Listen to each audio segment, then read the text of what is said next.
You know, I've thought about and have written about the Federal Reserve for a long time.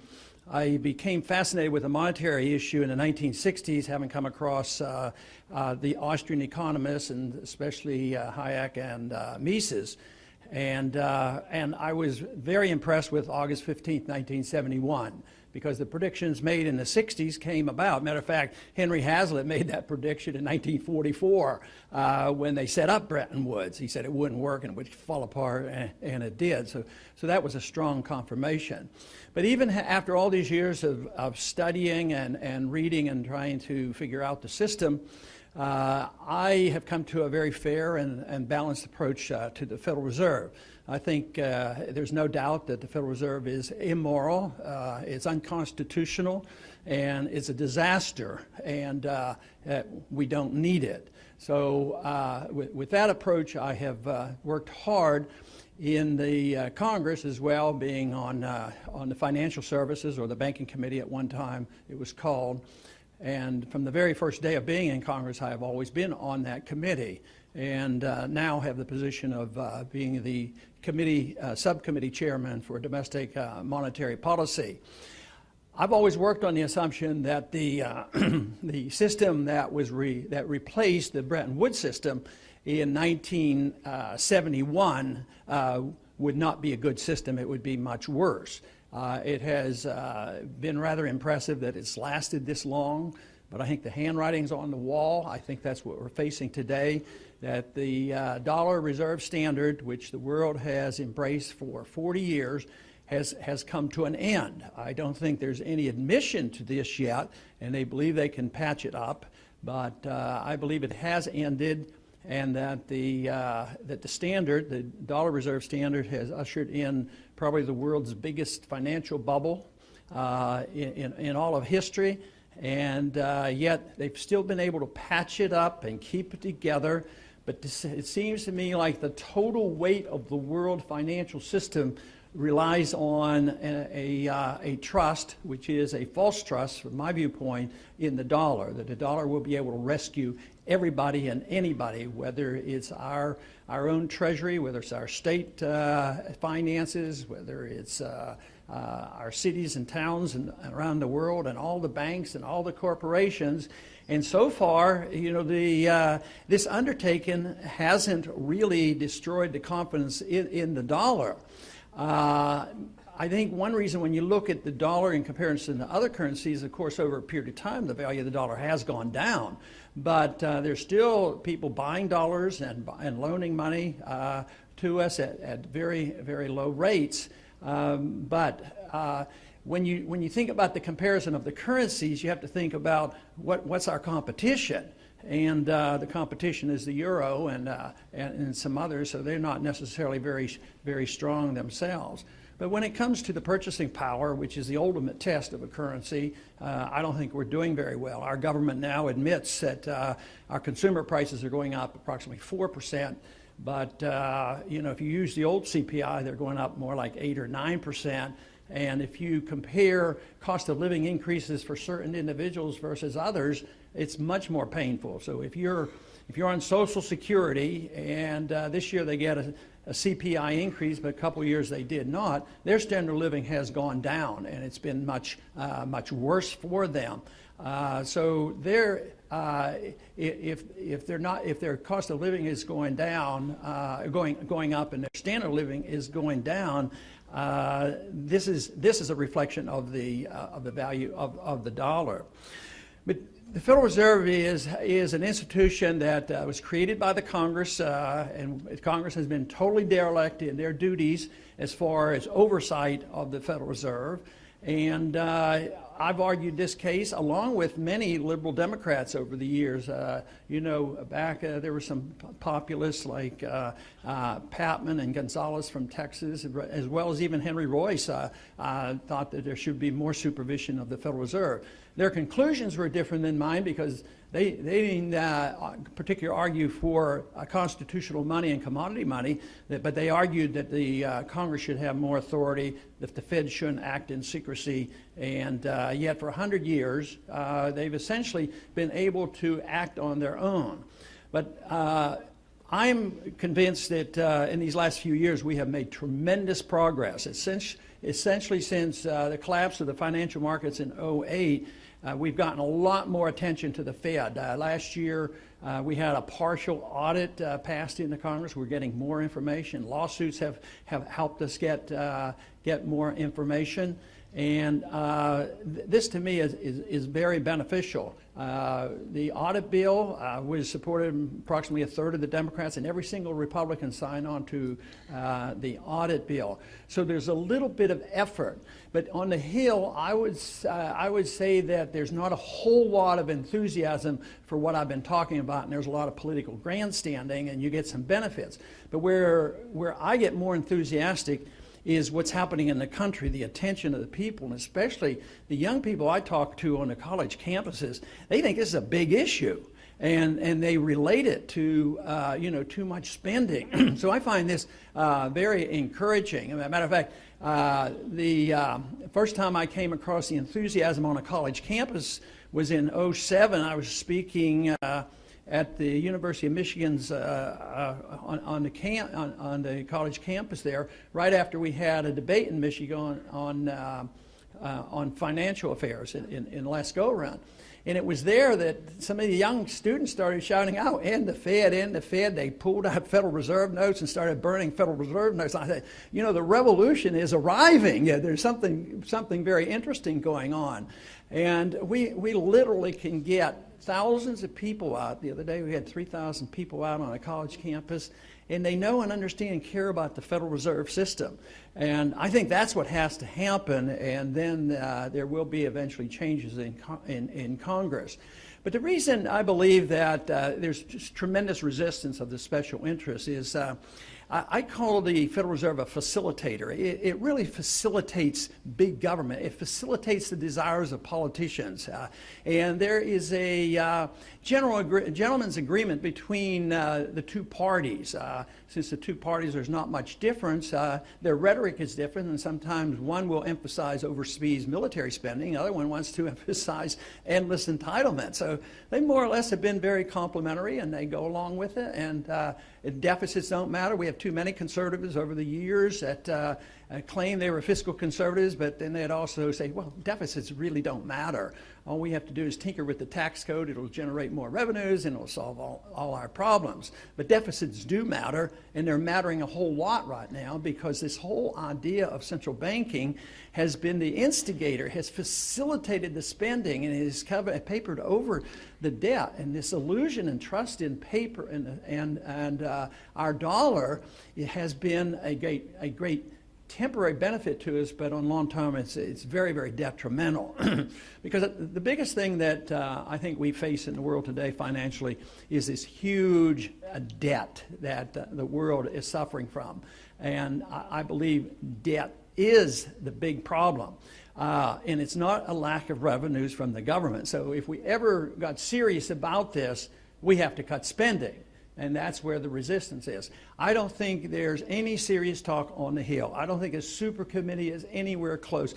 I don't think any of the alternatives over there are anywhere thinking about the seriousness of this, because they talk about cutting $1 trillion, over 10 years. The only thing that counts is next year, the next year's budget. What are you going to do? So I have a modest suggestion, and my position is that if we were serious about this and we were concerned and thought we had to do something about it, the Congress should cut $1 trillion in the first year. I think that would be a pretty good starter. And get back to living within our means. But we also have to address the subject of the inflation. Today, the big talk about on the campaign trail around the country and on the Hill is the unemployment problem. People want jobs, and they say 9% unemployment, 9% unemployment. And the people feel a lot in the country feel a lot worse than 9% unemployment. That's serious. But once again, they fudge the figures.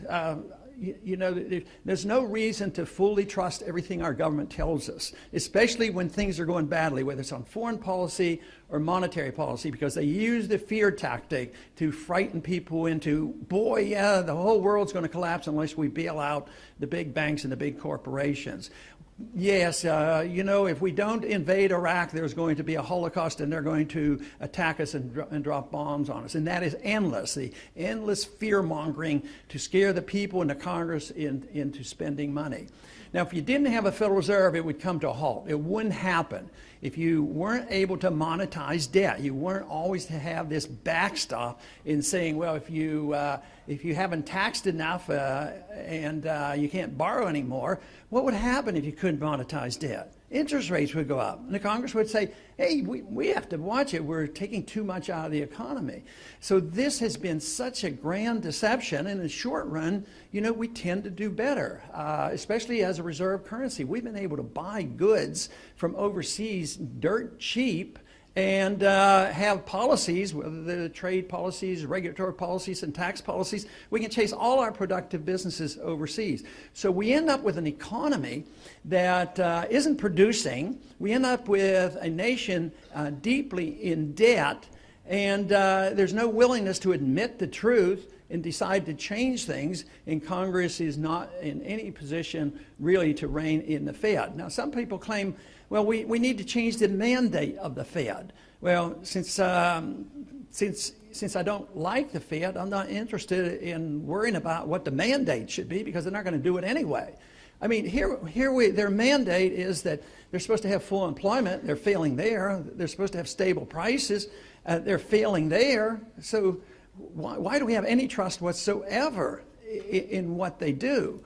And besides, deep down in their hearts, their goal is to accomplish liquidation of debt, because the debt is too big. They know that, we know that, but they don't want to default and just not be able to pay the interest rates. They're not going to do that. Governments of our size and with debt of this size, the default always comes. The market is demanding a default. The market wants deflation. The market insists on that. Politicians and the Federal Reserve say, no, we have to inflate. But they do recognize that you have to liquidate the debt and, of course, the malinvestment as well. But their goal is to liquidate debt with inflation. And that's not too hard to understand, that if they can get a 50% inflation rate in a year or two, that takes our $15 trillion debt and cuts it in half. And that is their goal. And they're pretty upfront about this. Paul Krugman happens to be have views quite different than mine. On occasion now, will mention my name in his articles, but he says Ron Paul has it absolutely wrong. He worries about inflating the money supply, increasing the money supply as being inflationary. He says that can't happen. Not in a weak economy, not when you're in recession. It won't cause prices to go up. Well, it seems to me like he doesn't remember much of history, even our own history, you know, of the 1970s. They came up and the Keynesians were dumbfounded, and they say, what's going on here? This is not supposed to happen. Oh, I guess we'll call this stagflation. Well, how about inflationary depressions? That's happened quite a few times. And why he would think that it's totally immune here, I'm not quite sure. But Bernanke, though, has given us an indication of his explanation of why we have the problem. So this is the reason we shouldn't worry too much, because I'm very pleased that he has to hold press conferences. That means he's on the defensive right now, and I'm very pleased with that. But on the last one, when they were pressing him a little bit about why aren't you having more success, in his explanation, he's been unlucky. So it's boiled down to being whether you're lucky or not. Well, I don't think it's bad luck. I think it's bad policy. I think he's dealing with a system that is not viable. All it is, it's a deception. It's sort of like a drug. You know, you get some benefits and you keep using it. You know, run up debt, run up inflation, monetize the debt, make a bigger bubble. But just like a drug addiction, the drug addict feels better when he keeps getting drug. An alcoholic feels better. But if you don't do something about it, you kill the patient. And right now, the patient is very, very big, and that's the worldwide economy. This is a big issue, and yet I think they're totally in denial. They're not willing to admit the truth, and they think that they can doctor this up and manipulate it and work on it. So what should we do about all this? Well, my big picture of what we should do is bigger than just the Federal Reserve. Is that we as a people ought to ask the question, what should the role of government be?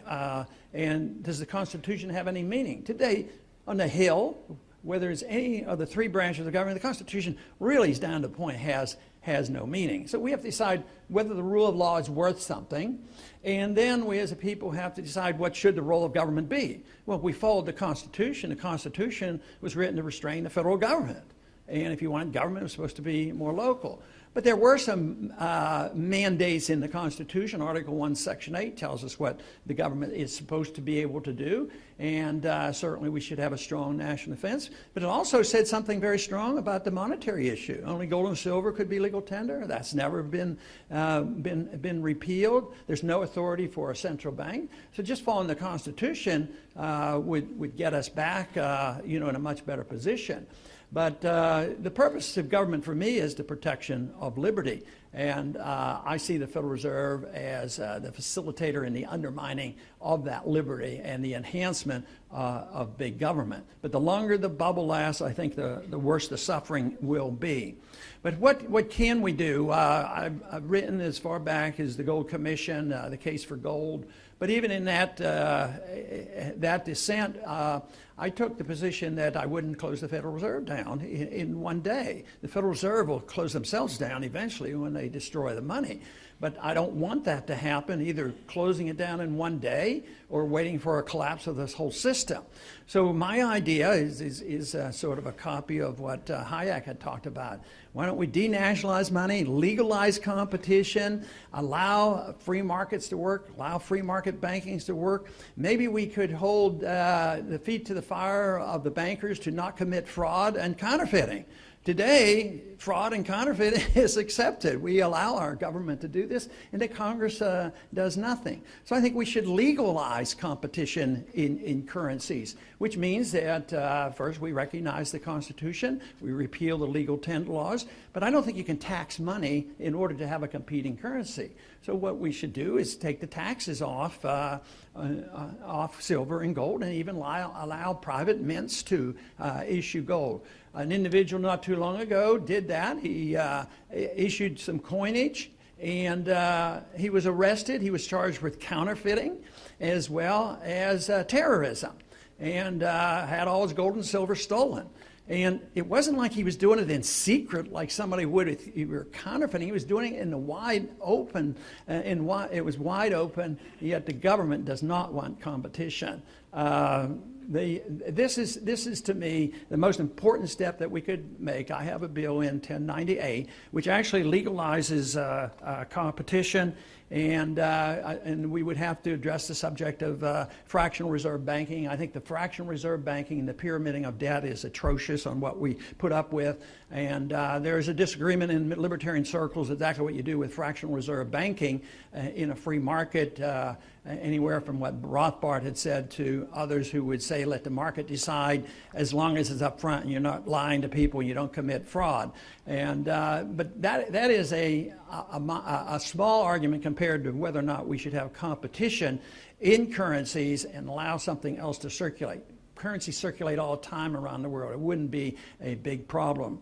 So I believe in a short period of time we will be forced into making these decisions. And there are others, I'm sure, thinking about it, and they would like to internationalize something different than the dollar reserve standard. They'd like to have another fiat currency and maybe a pretend alliance with gold, but they want to move the control into the IMF and the World Bank. I think that would be a disaster. I think what we need is just the restoration of the principles of liberty, defend our Constitution, and say free markets are more important. The government should be there to make sure that that functions and that property rights are protected and contract rights are protected. This monetary issue would not be that major if we allowed some competition to come in. Right now, though, we have a long way to go on that. But once again, I want to thank you for the invitation today and appreciate very much being here. Thank you.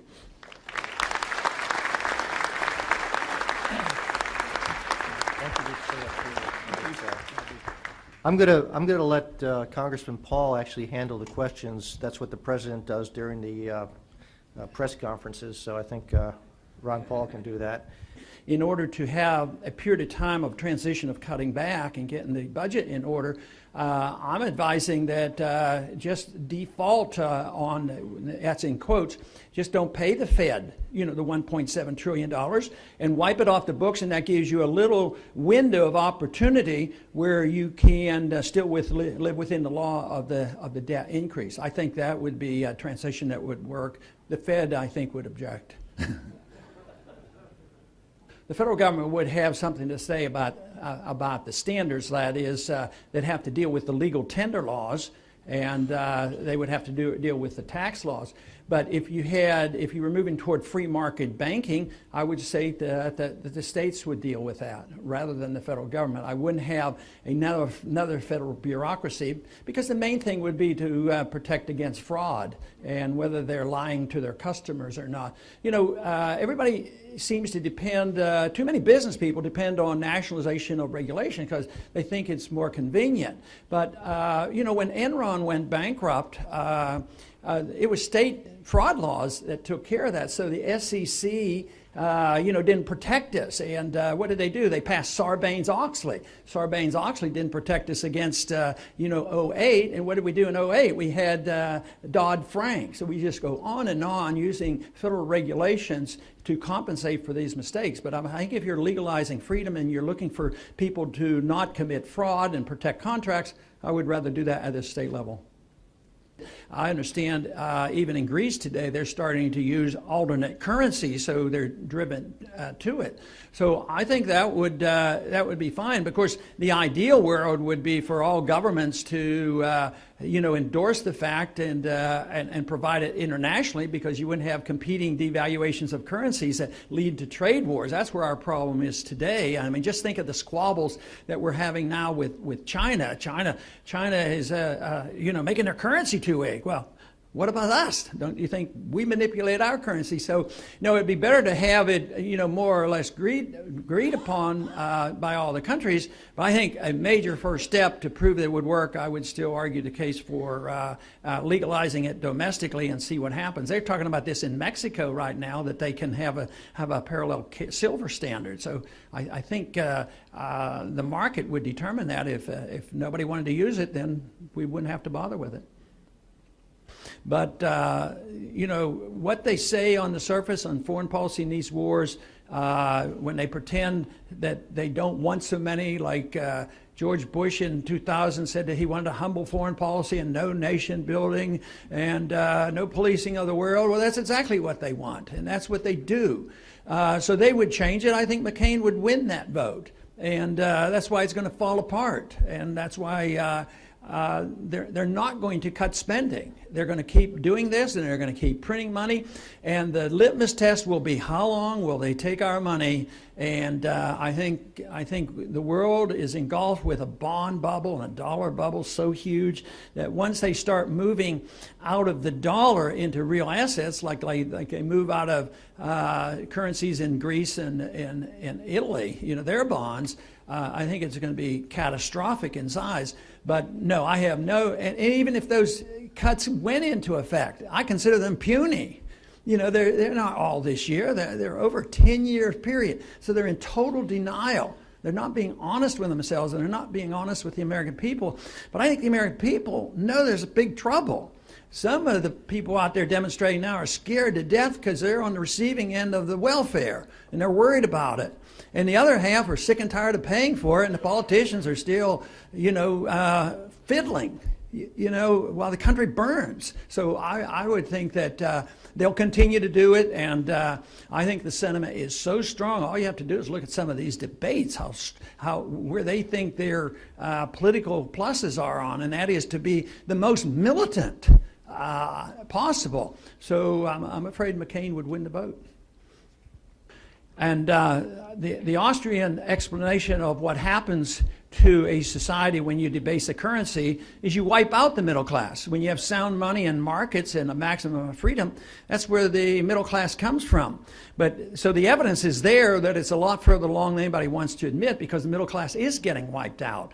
So here we have a system designed, you know, and I don't challenge their intent, because I think there's a lot of good intentions on the left who thought, well, you know, wouldn't it be nice for everybody to have a house? And if they don't qualify, we'll make them qualify. We'll make banks give loans. And we have the Fed to accommodate, so we'll have perpetual housing for everybody. So they do that, and then there's a little bit of activity in the mortgage markets and the banks and the credit default swaps, and it sort of gets out of control, and the bankruptcy comes. But then the fear comes about, and well, you know, it'll be terrible. They're all going to fail, and the end of the world will come. So therefore, we have to prevent the depression. So we bail out all the big guys, and what happens? They benefit by it, and they've been benefiting all along. And who got stuck? The middle class. They lost their jobs, and they lost their houses. But I think it's characteristic of the destruction of a currency. It's characteristic of who controls things at the Federal Reserve and who controls things, you know, in Congress. It's bailing out the rich. But basically, whether it's quantitative easing or just the creation of credit, the people who get the money first get the best deal. The banks and the big corporations and the military-industrial complex and the politicians. And then as it circulates, what do the people get? They get the higher prices, and that's a tax, and they suffer the most. And people, that part of it is less understood by the people. They know there's something wrong, but it's crucial, because, you know, those who are complaining on Wall Street right now have some justified complaints. You know, why did the big guys get bailed out? Why did they get all these benefits? At the same time, they lump it together and say anybody who's ever been productive and made some money have to be put in the same category. So believe me, if we don't sort that out, this is going to be very, very difficult to resolve. And I think only people that believe in the libertarian approach to government and sound money can sort this out, to try to pin it down and say it's government that's doing it, it's not the marketplace. And I think it's absolutely right. These quantitative easings are helpful to special groups and are very unhelpful, even though on the surface it was designed to help the average person. I do not think it helps at all. They're the ones who suffer. I think either way, the goal is to give us a window of opportunity if we're serious about cutting back, you know, and getting our budget under control, because it's pretty hard to do it in 1 year. And then I wouldn't want to support raising the debt limit. So my goal mainly there was to remove that from the books and remove it from our debt to the Federal Reserve, because it's not a real debt. Like you said, they just create this money out of thin air. And why should we feel this obligation to go through this ritual of taxing the people more money or inflating the money to pay the interest, and then they run their illegal operation in secret, and then they pass a few bucks back to the Treasury? So I think it has to end. But it is a real challenge to the whole system. The Fed would get hysterical if they ever thought we were going to do it. Here we go, right here. One more. On a comparison of the conditions we have today to the 1970s, I think they're 10 times worse today. I think the bubble is bigger, the disruption of the markets is greater, the debt is so much greater. We're in worse shape because we're less productive, and we have this foreign indebtedness, and the current account deficit is continual. We're indebted to a country of China. We'd like to blame China for all our faults. And there's, like I've been saying, there's no chance at the moment for us to get our house in order and cut back spending. So we're moving rapidly toward the total rejection of the dollar reserve standard. In a way, that's what's been going on, but the end stages will be very, very rapid. So I consider conditions a lot worse. Like you said, wages were keeping up a little bit better. Wages aren't keeping up because jobs aren't keeping up. Revenues keep going down, which wouldn't be so bad if they were going down for other reasons, but it's a reflection of such a weak economy. So yeah, I think we're at the precipice, and that we're going to be pushed over unless we do something. And of course, I'm convinced that any reform that ignores monetary policy is not a reform. If you're worried just about big government and cutting back, You cannot deal with that without dealing with monetary policy. If you're concerned about taxes and think that you can just limit taxation, inflation is a tax, the whole mess is there. But for me, if you want peace and prosperity and limited government and work for our personal liberty, you have to deal with the Federal Reserve. Thank you very much.